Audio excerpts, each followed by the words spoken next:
अब एक इम्पॉर्टेंट चीज़ है, उसको अपने दिमाग में सेट कर लो, बहुत इम्पॉर्टेंट है।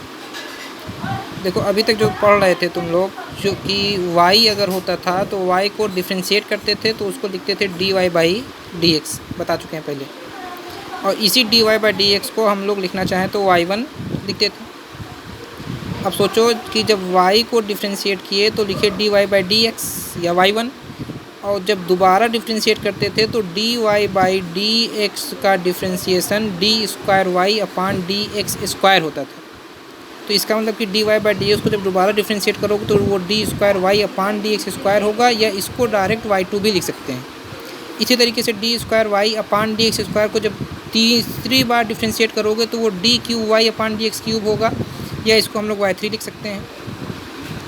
अब यहाँ से देखो, इसका मतलब कि y का डिफ्रेंशिएशन y1 का डिफ्रेंशिएशन y2 और y2 का डिफ्रेंशिएशन y3 होता है। इसका मतलब कि y को पहली बार डिफ्रेंशिएट करोगे तो डायरेक्ट y1 लिख सकते हैं, y1 को डिफ्रेंशिएट करोगे तो डायरेक्ट y2 लिख सकते हैं, और y2 को डिफ्रेंशिएट करोगे तो y3 लिख सकते हैं, y3 का y4 लिख सकते हैं। इसी तरीके से हो सकता है। देखो ये dy/dx का होल स्क्वायर है। अगर किसी सवाल में आए कि dy/dx के होल स्क्वायर को डिफ्रेंशिएट करना है तो इसका डिफ्रेंशिएशन कैसे होगा। dy/dx को थोड़ी देर के लिए y मान लिया हमने, तो बताओ ये y² हुआ कि नहीं हुआ।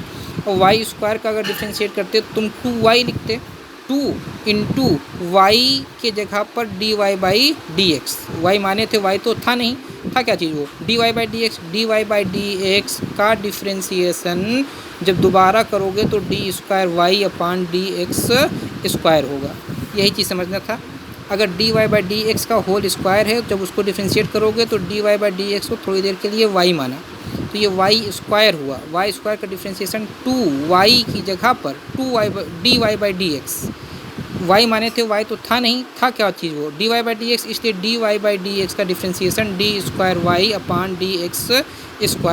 या इसको इस तरीके से भी समझ सकते हो कि अगर ये y1 का स्क्वायर लिखा हुआ है तो इसको डिफ्रेंशिएट करोगे तो 2y1 और इंटू y2 हो जाएगा।